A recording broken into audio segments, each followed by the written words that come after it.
one of the things I've done, and I think this stuff translates better, frankly, to writing it rather than talking about it. I put together Cardinals report cards because, if I may be candid, I get tired of reading these report card things that everybody likes to do because everybody gets soft on the Cardinals. Even when they think they're being really tough, they're soft on the Cardinals. What's that phrase, Jim? Pulling their punch? I pulled my punch. That pull kind the of thing. punch? Okay. Yeah. So I'm just not into that, right? And by the way, this isn't me trying to say, I'm a tough guy. It's not that. I'm just saying I got no time for the posing. That's all I'm trying to say.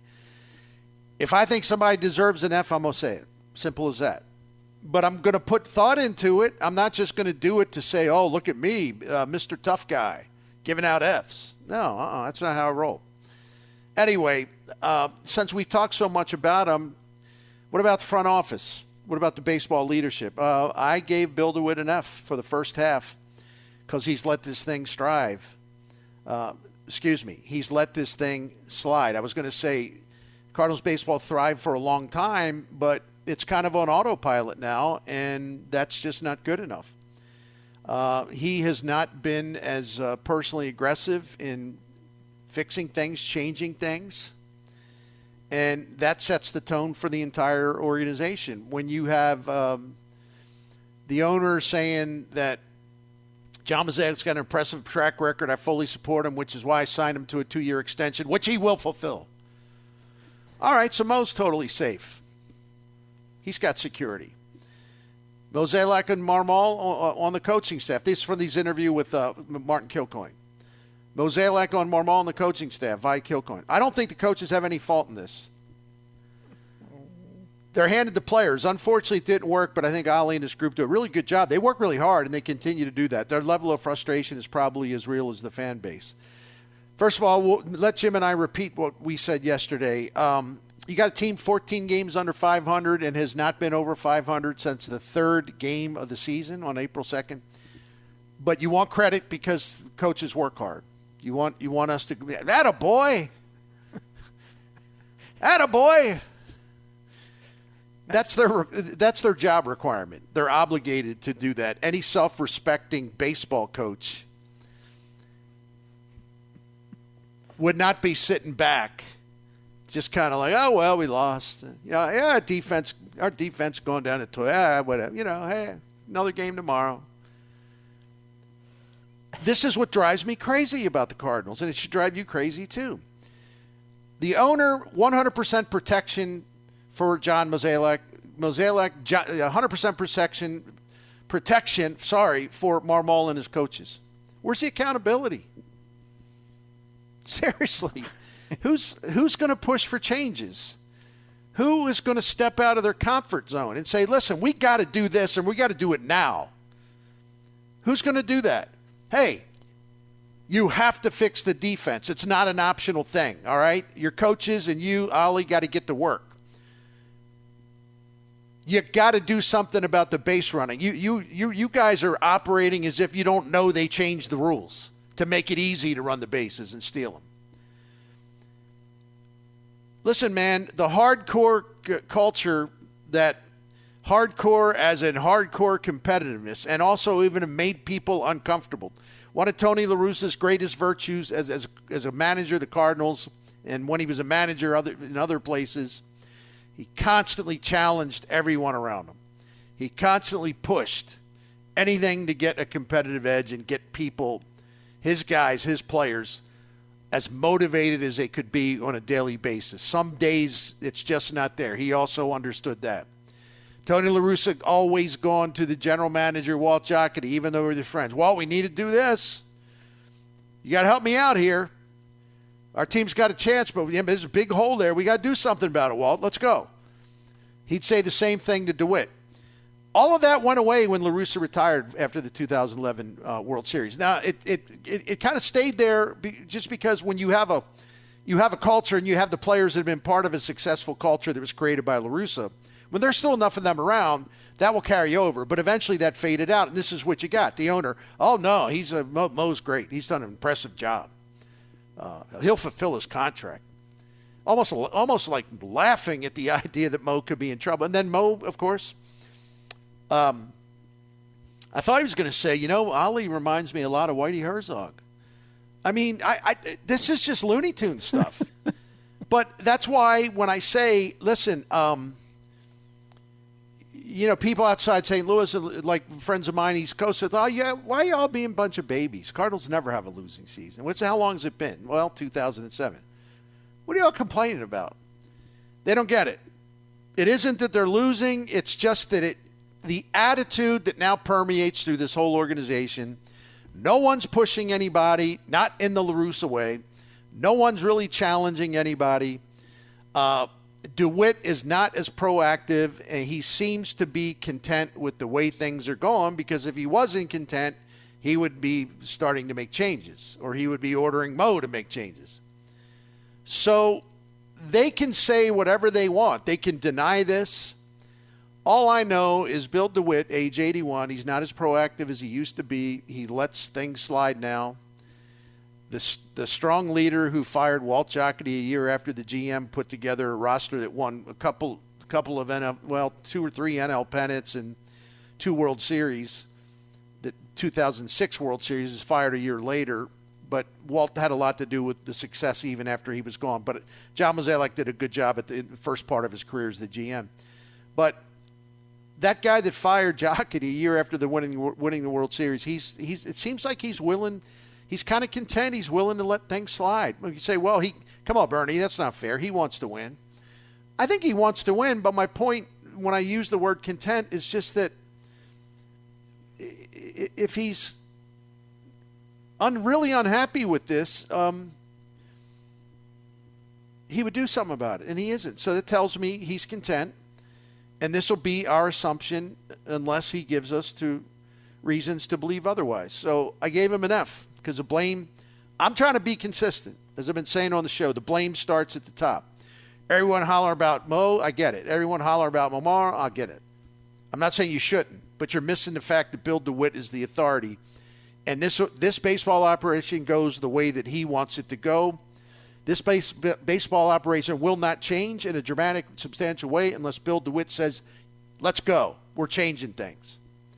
I'm just saying, make sure you understand who's ultimately responsible for this.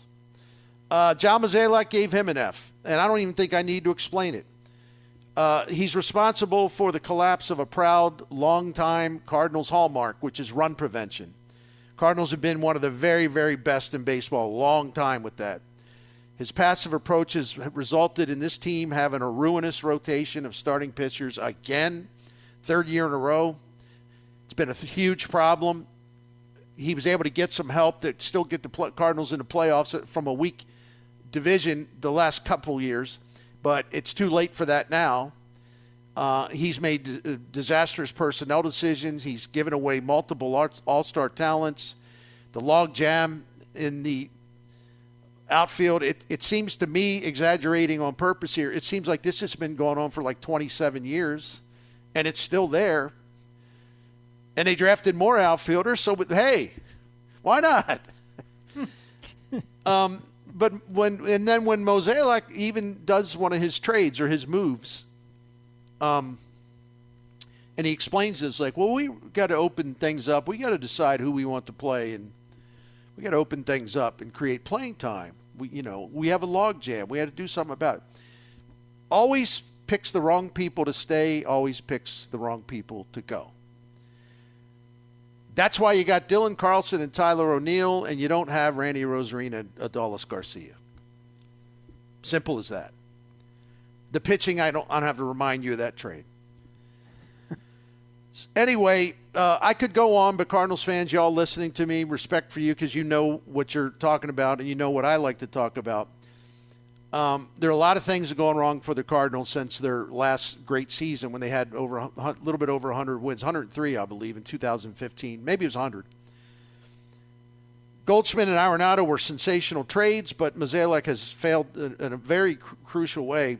He hasn't surrounded him with high-caliber pitchers or a better roster. So Goldie and Arenado, their performances haven't been maximized. I even pointed out their winning percentage has gotten worse since they first came together as teammates in 2021. They have not won a playoff game since then. DeWitt, I know many of you had sounded the alarm on this, but DeWitt and Mozeliak indeed are wasting the Goldschmidt-Arenado years, and it's just shameful to me. To have those gifts handed to you by two teams that you didn't even ask you for much, and you're wasting their seasons again. And yeah, I know. They haven't done anything in they've played three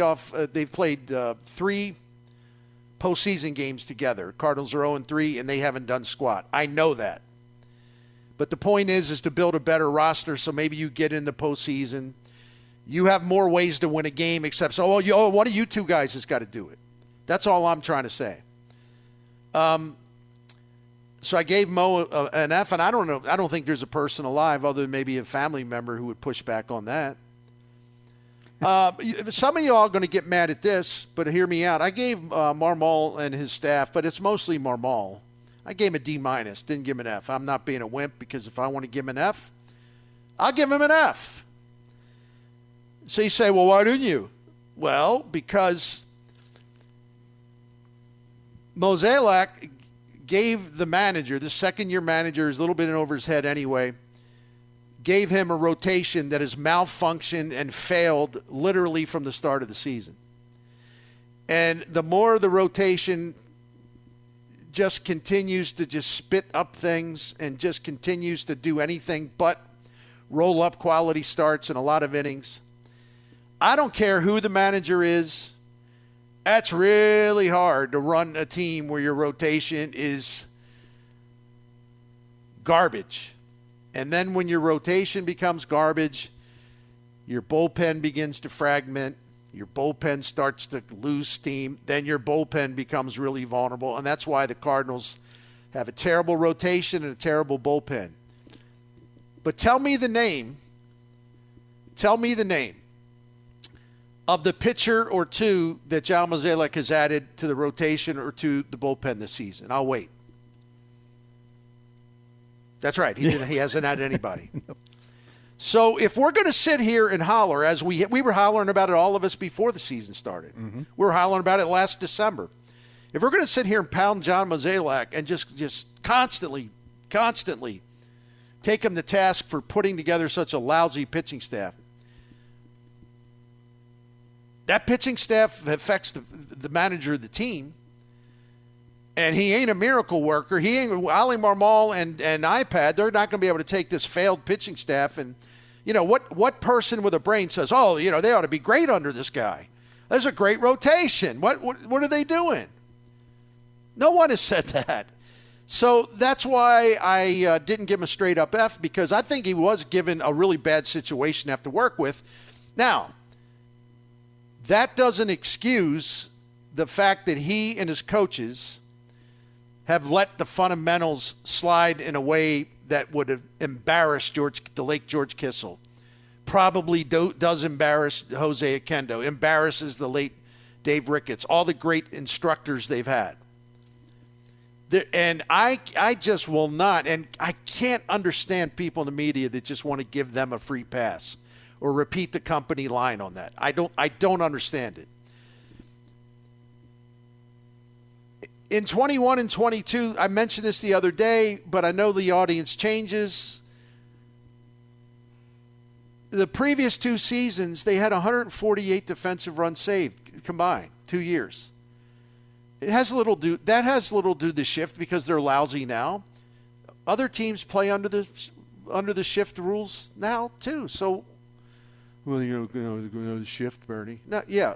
You know what I tell you about the shift? Every bit of data that I've seen tells me the Cardinals don't use the shift enough. The players don't decide. What do you got? Arenado and Nolan Gorman out there say, all right, gang, let's huddle up. Here's the shift we're going to put on. This defense was going from a plus 148 over a 2-year period to a minus 17 now. And they're 30th in baseball, which is last in defensive efficiency, which means they convert batted balls in play to fewer outs than anybody else. And we're supposed to believe all these parrots that tell us, well, it's not, Ali got a bad roster. Oh, Ali, yeah. No. Roster's part of it. But he hasn't done a damn thing to clean up this mess. And their base running, they were one of the best base running teams in baseball last season. It's a fact. This year, they're one of the worst. And they're not taking advantage of the new rules. How oblivious are they exactly? And yet you got people just want us to buy the premise that, well, I don't know if it's his fault. Why the hell are those guys? Why are they being paid? So what exactly are the coaches responsible for? Anything? That's what I'm talking about. Where's the accountability? No, I didn't give Marmol an F because I think there was at least one mitigating factor that said, I'm going to take a little bit off the fastball here because this pitching staff's garbage, and we knew it would be garbage before the season ever started. He is not in charge of putting a roster together. But the other stuff, no excuse. None. 0. So those were my grades for the people that matter in terms of the baseball operation. So. Can I add? Or of course. I didn't want to interrupt you while you're still going. The Marmol thing is amazing that what they were given, I just don't know where, and I get why you got him a D-. I just don't get where he does anything positive for the group right now. Yeah. I'm really, you really want something to go, oh, here it is. He does this well. Well, I don't think he's lost the team. I think I really do believe that, right. The motivation level is pretty good for a team that's so bad. That they hadn't lost the clubhouse, which is always the first thing you look at. He really hasn't. That is true. That's probably one thing I've overlooked. That's about the one thing and we talked about this about a week ago when we said, team still has some fight in it. They'll still come back, even though they gave, like against the Sox, they gave up 5 runs, lost the lead, and they still ended up getting 2 when they ended up losing the game anyway. So, but this shows the fight. The Mo thing, again, the more he talks, the more I go, oh my goodness, John Mozeliak, what are you thinking? What's going on in your brain? Right? Yep. You just want to go, what are you guys looking at that the rest of us aren't?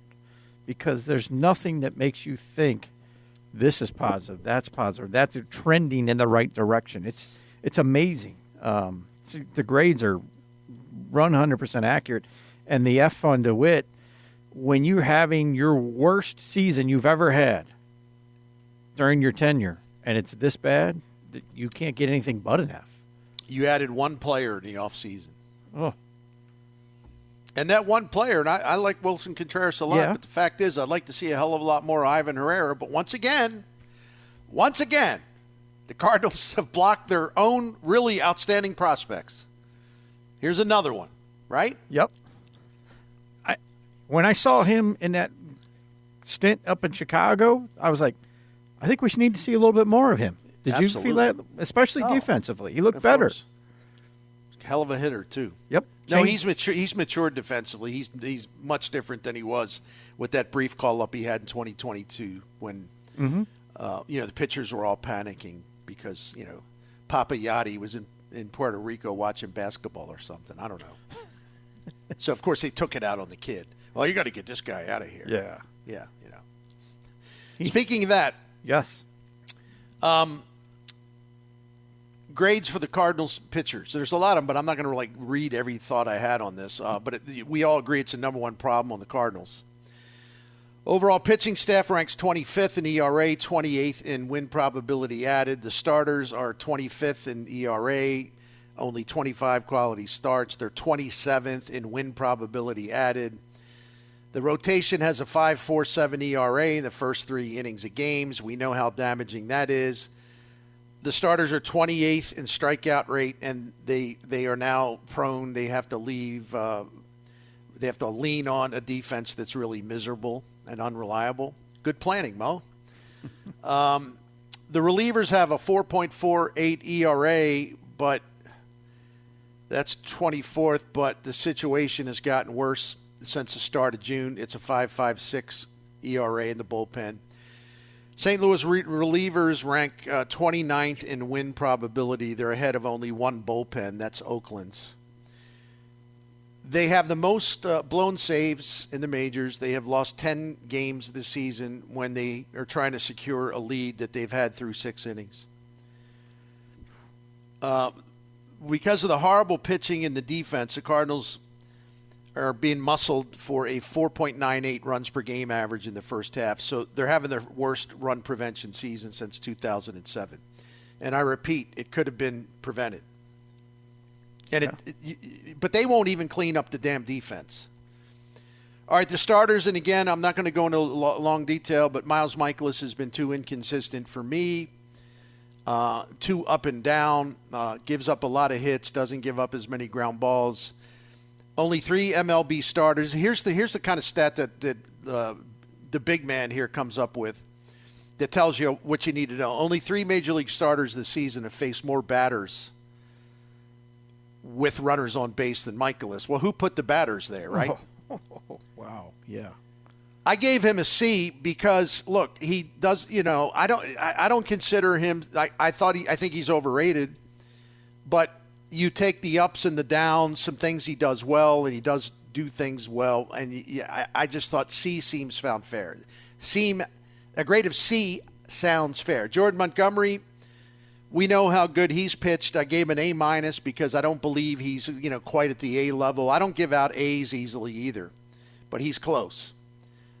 And I actually debated that because if you look at National League starters, Monty ranks 9th in ERA and wins above replacement, and he's tied for 11th in quality starts. So he's right on that borderline. Maybe I should have been a nicer guy and given him an A. Jack Flaherty gets himself in trouble with the second worst walk rate by a starter in the majors. Batting average against him is the 9th highest against any starter. His whip, walks and hits per inning, is the highest among big league starters. And because he wastes so many pitches while working into and out of jams, he doesn't go as deep into games as he should. And he ranks 55th among starters in innings pitched. On the upside, 3.09 ERA in his last 10 starts. So he does have something rolling a little bit. I think his stuff's improving, and he certainly has avoided injuries. But I got to give him a C-, because if you look at some of the peripheral stuff, it's not good. So people may say, well, he's average. Nah, he's a little below average. In fact, I could have even gone like a cop-out D+ or something. But he's done some good things, and I recognize the fact that I think his stuff is playing better. So we'll see. Adam Wainwright, some people won't like it, but as I explained, let me do this. For sentimental reasons, I'd like to see him pitch competitively, and I hope he can muster a strong closing act. But when I'm doing a report card, I ain't going to do the mamby-pamby thing. Oh, we got to think about all he's done for the Cardinals.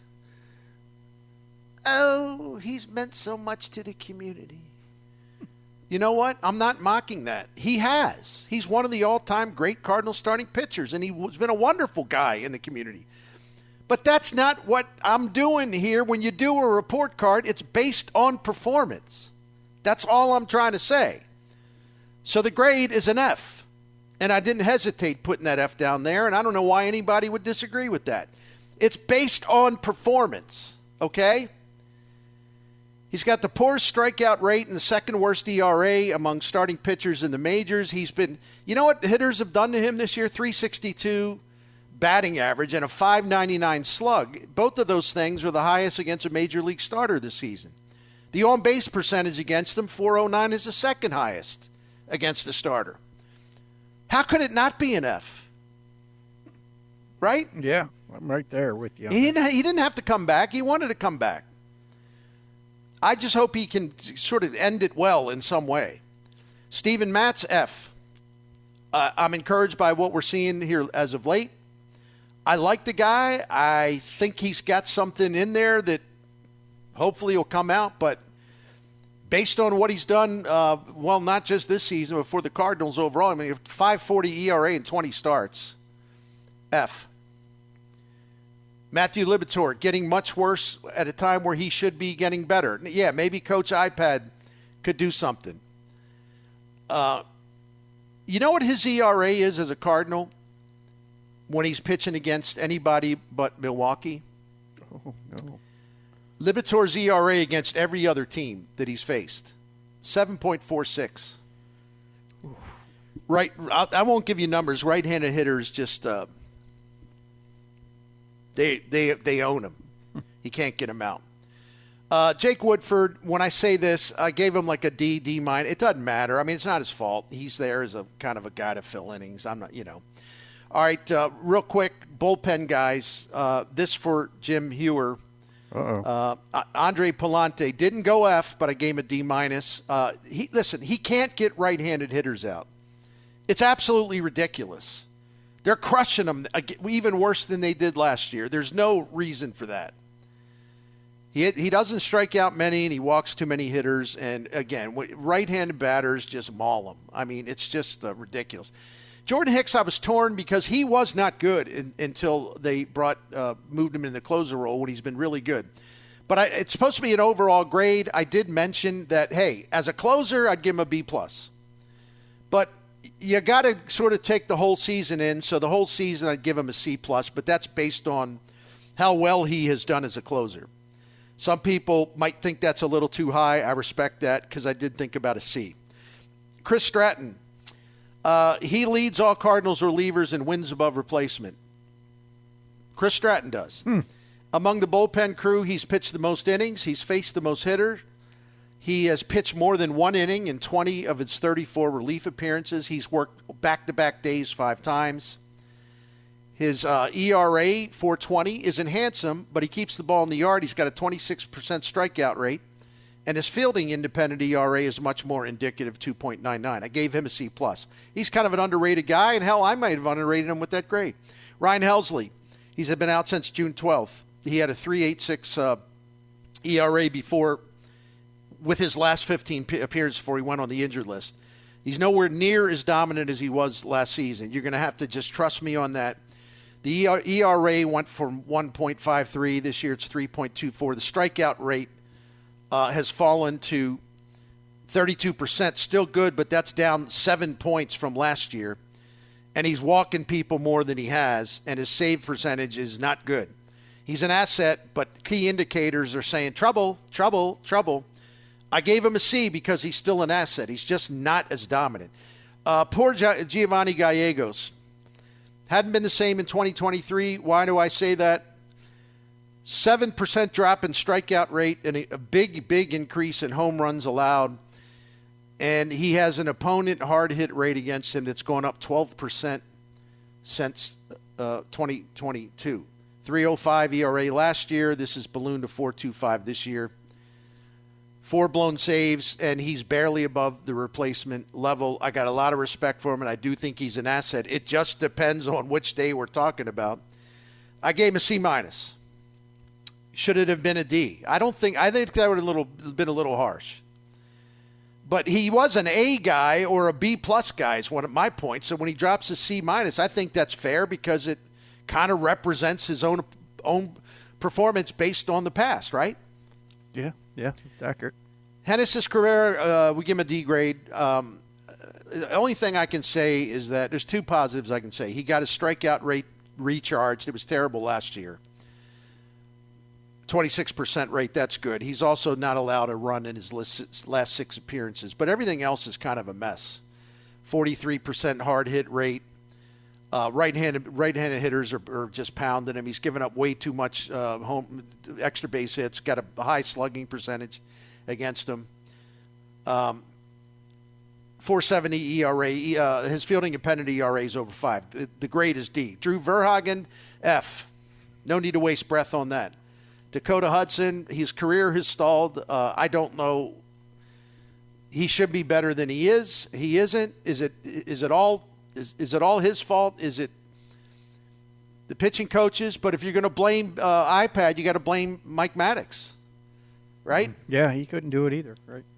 I gave JoJo Romero, who's been pitching much, I gave him a D. He's been pretty good lately, but you know what? In his last 4 appearances, 7.20 ERA, but he's mixed some good things in. I gave him a D because he hasn't pitched all that much, so it really doesn't matter. You know what I mean? Mm-hmm. Whether I give him a D or a D-. Yep. What do you think? If you disagree, tell No, me. It's all good. I think part of I would assess that too is he hasn't been good enough to pitch here, so I would even demote him for that fact. Yeah, there you go. So yeah, Whew, I just know this: if I brought that report card home, I wouldn't see the light of day for about 3 months. When I was a kid. Yeah, and if anybody else got reactions to it, bring it on. It's fine. I don't mind criticism. Yeah, I didn't even mention what my report card grade. I did the position players. We're going to take a break to get to Bill McDermott, but I didn't even mention what my grade was for everyone's favorite player, Paulie. Oh, that's right. People will think I've lost my mind, but I haven't, because I go by performance and I don't say, well, he struck out 30% of the time. He's garbage. That's an F birdie. No. He's got more wins above replacement, like 4 or 5 guys in the lineup. He's slugging great. He's one of their best players with runners in scoring position.